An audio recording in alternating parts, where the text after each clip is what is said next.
What's up, guys? It's John with National Sports Entertainment, and I just wanted to go into tonight's games.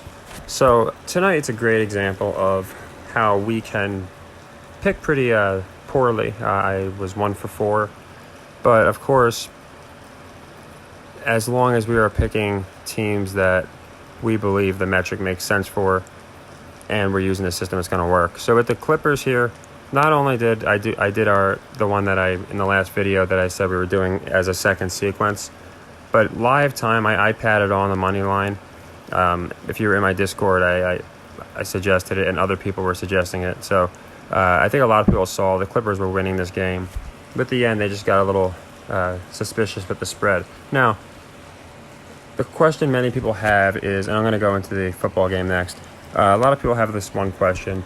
Well, at the end, they were doing all these shenanigans, but the Clippers covered anyway. So, what's the point of that? Why does that matter? Well, what happens is you have all of these live bets coming in, okay? So, there's a better than even chance that 80% of the live money was coming in Lakers +5, Lakers +6, when that game was 99-94. And when that money comes in, what happens? Well, you see the game slow down, and it just stops. So I really believe that's so they can catch up to the public action. And in this case, since I'm guessing the Clippers were being faded, that 5 and 6, the live line, probably as well as the pregame line, that's why, of course, just by that half a point, the Clippers covered. Now, they don't do that on accident. Again, we'll take it all day. But they do those kind of things on purpose. That's them trying to adjust to the Vegas line.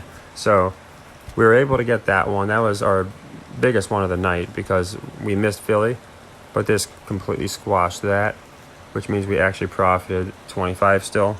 And on top of that, we, like I said, if anybody padded anything on to the money line, then you made even more than 25 on this sequence. Now, we missed Georgia Tech's over. I bet a very simple metric that usually works. They are now 0-6 on the year for overs, so I'm probably just going to double up on them next week. And then we also have the Saints. So the Saints was interesting. To me, I thought it was a trap.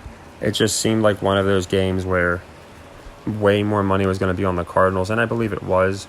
And as I said, with Jameis Winston coming back, I really thought they wanted to set up a Bucs-Saints rivalry.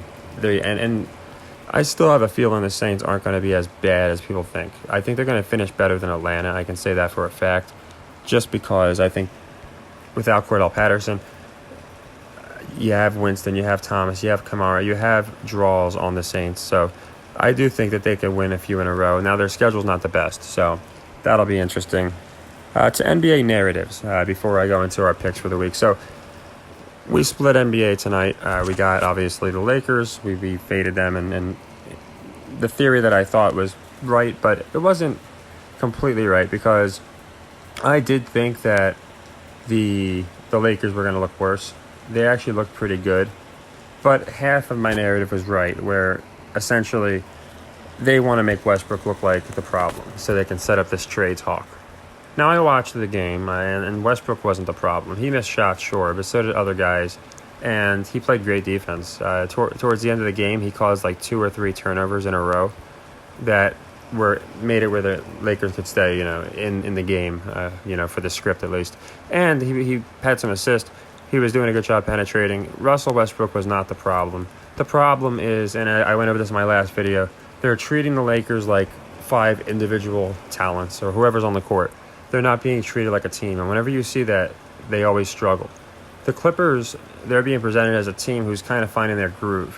When you have Wall, Kawhi, and George healthy out there together, they play much different than Russell Westbrook, LeBron, and AD.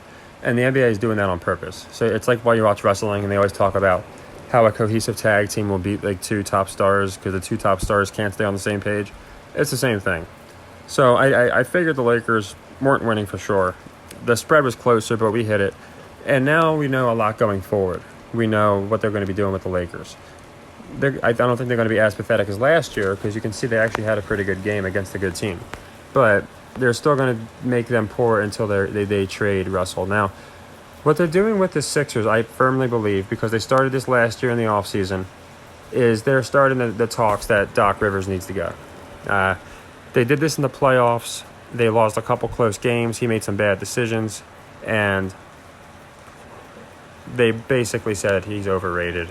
Anybody could have won with that Celtics team, and he should go. So I think they're starting that with the Sixers, where they can also be maybe a part of this 3-team trade that winds up happening, because the Sixers have it going. Embiid was shown to not have a good game, but the plays he did poorly on, again, I think are going to fall on Doc, just because they weren't doing much. It was more of Harden just doing what he could by himself, and everyone else was just getting stuff done, but they couldn't stop, obviously, Giannis. They couldn't really create a lot of offense. So I do think Philly might have some struggles. So we know that going forward. And I do think that they're going to wind up blaming Doc for all the problems. It just makes sense to me. So those are the narratives that I see. It also means, obviously, Milwaukee's going to be a top team. If you got them winning their opener in Philly, it just shows that they're going to build them. They're probably as a 58-win team, something like that. Now, there's a couple games tomorrow. My ESPN app is not working. I don't know why. It's probably not it's probably just the site, because I can get into anything else. So I'm guessing, for whatever reason, ESPN's down. But I wanted to go into, obviously we're going to go into Sunday's games, but there's a couple college games tomorrow and a couple NBA games tomorrow. And we have a couple second legs because we need to make up for our outstanding bets. So let's go and look at the college games tomorrow. And we got, I think it's just 2. I think it's Tulsa and Temple, and UAB and Western Kentucky. And I had looked at both of these, and one that I did like, just because, again, it seemed to me like the narrative, and because it just looks like a trap set, is I do like Tulsa here. I think with the 13 points, I looked at they seem about even almost. Like, if you look at how they play, if you're looking at them on paper, almost everything about them is about even. Now, Temple's got basketball rolling around the corner, and they're going to be focusing way more on basketball than they are on football. So this is a much more needed win for Tulsa. I think they win the game for sure. And again, do they cover the 13? I think they do. So what we're going to do is we're going to be betting the Tulsa game, and we're going to make sure the spread matches up. Sometimes it'll be off by like a point. And we're going to take Tulsa minus 13. Again, and the reason being, I think more people are going to have their public money on Temple to cover, just thinking they're 2 teams that aren't that great. But I looked through Tulsa's schedule, and they actually played some pretty good ball. They're presented as a better team. Temple's presented as they get some quick hits, and that's about it. So I think with the basketball season coming up, they don't care too much about their football program. I think Tulsa easily covers that. It also, as I said, it's going to fade the public pretty hard. Now here, I don't think the Yankees play again until, they don't play until the 22nd. But I'm just picking the Phillies because I do think they're going to the World Series. Now this is going to be a first sequence, okay, because we have an outstanding Yankee sequence. So this is going to be a first sequence for, actually no, we'll make this, we're going to make this a first sequence. Because I'm saving 2 second sequences, just so you know. One of them, I guess I might as well just pick it right now. It's going to be the Bengals. Now, as you can see, I forget which one it's on. Here it is. So we got our second sequence. We're going to pick the Yankees to win again, okay? So for sequence number, I know there's a lot here. We did a lot of them. For sequence number 61, we will be picking the Yankees a third time. So it's going to be to win 46. It's going to be to win the total of anywhere from 56 to 61, depending on how much we're going to make. But that's going to be the Yankees. So that's why we're not doing a second leg there. For sequence 63, our second leg on sequence 63, I'm waiting for Sunday. I'll show you guys who I'm picking right now. Actually, I already got them. I already got in for 25 because I didn't want them to move the line on me. But I like the only team left that has not lost a game against the spread. I think that comes to a halt. So, again, I already put 25 on Cincinnati. I think I showed you guys when I did. But since this is going to be a second sequence, we will be doing about 50 to 55 on the Bengals. And that's going to make up for, it doesn't really matter which one, either this Georgia Tech game or for the New Orleans loss. But we'll go Cincinnati -6. And I know this part's a little tedious, so I'm sorry if you guys have seen this part a million times. But I like to fill it in live because I know there's a few people that have said, hey, can you show me how you do your sequences? So I want to show people exactly what I do. So here, obviously what we're doing is we're doing a second sequence on Cincy to win 50, where we will win our 25 back plus 25 more should Cincy cover that 6. And then with the Yankees, we're doing the same thing. I have to wait for the lines to open, but it's going to be New York Yankees money line. Now, I believe they're at home, so they're not going to get the same odds, which is what Vegas wants. So we're probably, just so you know, going to be betting around 65 or something to win, just to win about 56. That's probably being generous.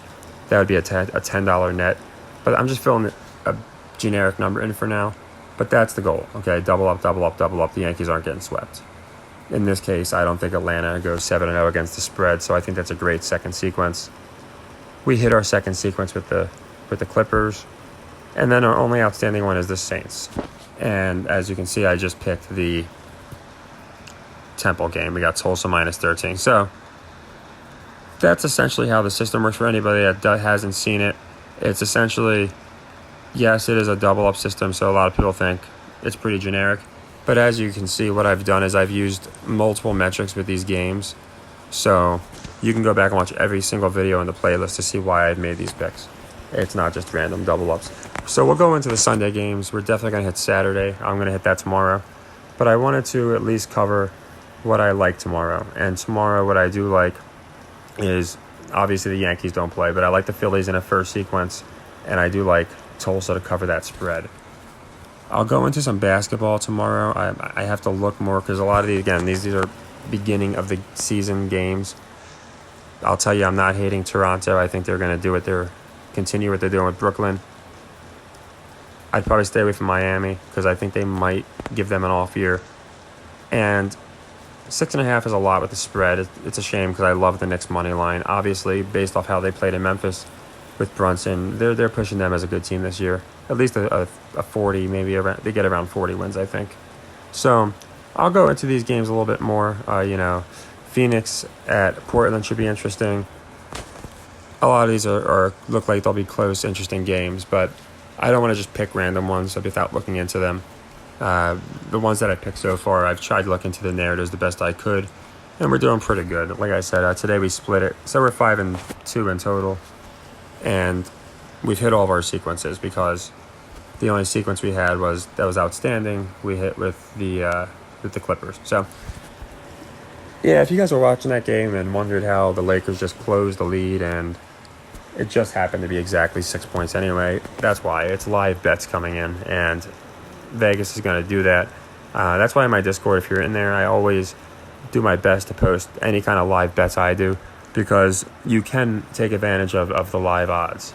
You can hedge them so we guarantee profits even if it's not as much. Again, the system's all about modest profits. It's about understanding that Vegas is not going to lose to us more than 50% of the time, especially with the juice. So we have to find a way to make money. So with all the outstanding bets, we got quite a few because I got a few on Sunday I'm going to go into. We're probably over 450 right now. As you can see, we got a ton in live bets here. And I'll go into some of them. I went into a few already. As you can see, I told you I already put 30 on Cincy. And now I got another 55. Actually, I overbet Cincy. Oops. Oh, well. So, yeah, I should have bet 30 and then 25 to make it 55. Instead, I bet a second sequence and a half. So I'll have to correct that. But, yeah, we got a bunch of outstanding wagers. I'll go into NBA tomorrow. But since the Temple game is going to be, the Tulsa game is going to be an important one, I wanted to focus on which college game of those two I thought looked the most promising. And then, of course, should it not work out, we have Saturday with a bunch of nice games too. So that's really all I got. I just wanted to cover today and show we went 1 for 4. We did not have a great day. But with the system, we closed out a sequence, and now we're just with the Yankees. We're just them not getting swept away from hitting that sequence. So they're metrics that will hold up. So as you can see with basketball already, we've profited $125, which, some people might not be a lot. A little bit less because we made 21 here.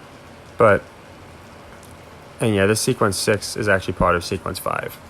That's what in my last video, if you watch, I said either make it its own sequence, or if we lose the Sixers, it'll be part of the 5th. So yeah, we're 5-0 as far as sequences, which puts us over 100, and we're 5-2 on picks in general, which shows that we're, in my opinion, pretty over the target. Of course, it's early in the year. So yeah, if you have any games, NBA games, or insight that you noticed that you just want to get out there, just let me know in the comments. I always like covering stuff that other people have noticed.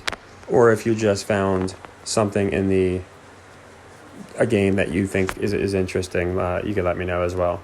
And I'll post the Discord also. It's growing nicely, and it helps because somebody will post in there, and I'll have a minute to see it. And a lot of times I'll get a bet in because someone in the Discord pointed something out regarding an over-under, a trend. So it helps with the live bets. So you don't have to, but it's just something I like. So because I can't always get minute-to-minute updates out there. But take care, everybody. Happy earnings. I'm glad the Clippers came through. Like I said, it really saved a not-so-good day, and that's the whole point of the system. And I expect tomorrow Tulsa to be pretty clean, and I'll look at the NBA games and think it'll be pretty similar to the last 2 days where we end up in the green again. Take care and happy earnings.